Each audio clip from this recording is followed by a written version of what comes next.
3 million cars.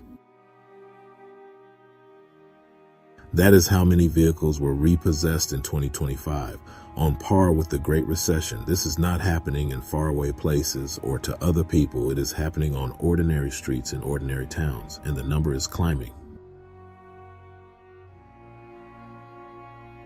Americans now carry $1.68 trillion in auto debt. 1 in 4 Americans, 86 million people, carry an outstanding auto loan or lease right now. The average new car payment is $737 a month.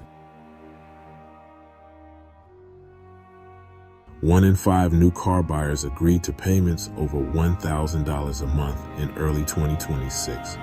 Most of them had no idea what they were agreeing to.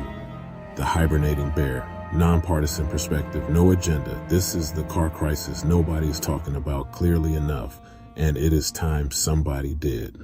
I want you to really look at this. Every one of these cars has a monthly payment attached to it, and most of the people buying them cannot actually afford it, not according to any financial rule that makes sense. Car poor, that is the term. It means your vehicle is consuming so much of your income, payment, insurance, gas, maintenance, registration, that everything else in your budget is squeezed to nothing. Here is what car poor actually looks like by the numbers. The average cost of owning and operating a new vehicle, $12,182 per year. That is $1,015 every single month, before groceries, before rent, before anything else. Then add insurance. 32% of Americans say car insurance alone is unaffordable right now. Average full coverage for a new vehicle, over $2,000 a year in most states. Some paying double that.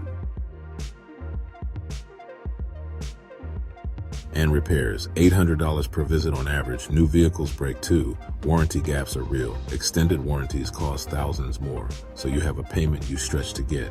Insurance you can barely cover, a repair bill you did not budget for, and a vehicle that is losing value every single day. That is not transportation. That is a financial trap, and millions of Americans walked right into it, not because they are foolish, because nobody showed them the full picture before they signed. Now multiply it. The American family with multiple teenagers and young adults at home is quietly running a fleet operation, and most households have no idea what it is costing them. 2 car payments, 2 insurance policies, 2 sets of maintenance, registration, and fuel costs. For families with 3 or 4 driving age members, add another vehicle.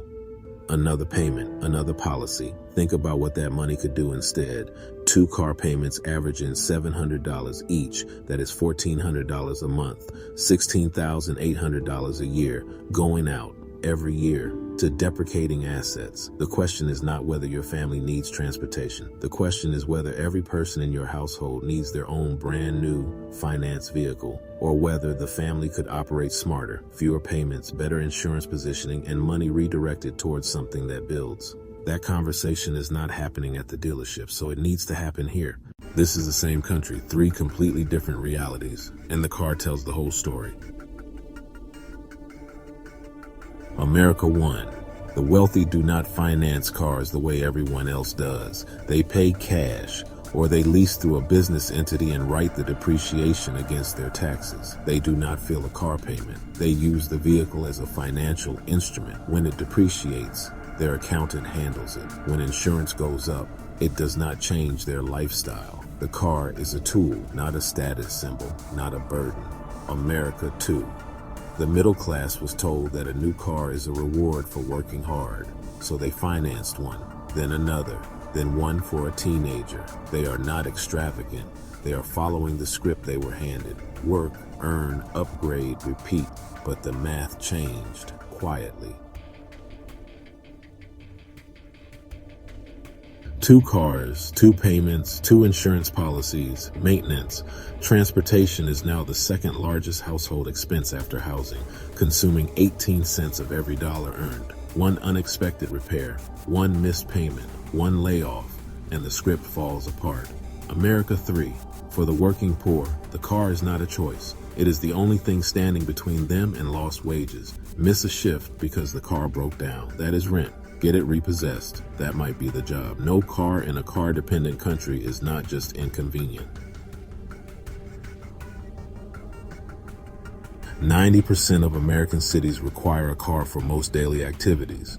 Transit is not a realistic option for most working families outside major urban centers. So the poor take the worst loans at the worst rates to keep the worst cars on the road. Borrowers with credit under 580 pay interest rates exceeding 18%. That is $14,000 in interest alone on a $30,000 vehicle over 6 years. Not the car, just the cost of borrowing. 3 Americas, same roads, completely different rules. The wealthy use cars to build wealth. The middle class use cars to appear wealthy. The poor use cars to survive and pay the highest price for the privilege. And until someone names that clearly, nothing changes for the people who need it to. Here is what nobody tells you about the repo process. By the time the truck shows up, it has been coming for months. The lender does not want to repo your car. It costs them money. But when you are 90 days behind, they have no choice. And here's what makes this crisis different from past ones. In 2025, an estimated 3 million vehicles were repossessed. That matches the worst years of the Great Recession. Average auto loan balance, $33,500. That is not a small mistake. That is years of damage to your credit, your finances, and your options. And here is the part that hits hardest. Most of these are not people who made reckless decisions. They are people who bought what they were told they could afford. Then gas went up, then insurance went up, then a medical bill hit, then their hours got cut. And suddenly a payment they could manage, they could not. The system did not build in enough margin, and the margin is the difference between keeping your car and watching it disappear at 3 a.m. So what do you actually do with all of this? Here are 5 moves that change the math.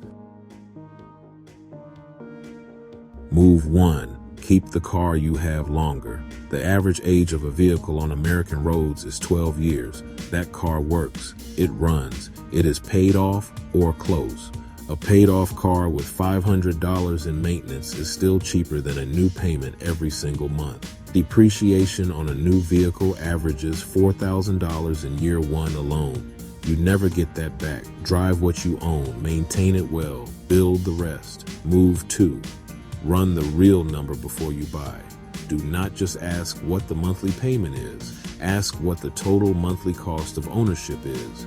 Payment, full coverage insurance, fuel, maintenance reserve. If the car payment exceeds 10% of your take-home income, the vehicle is too expensive. Full stop. Move 3. Reduce the fleet intentionally. For families with multiple driving age members, audit every vehicle and its actual usage. Is every car in the driveway being driven daily?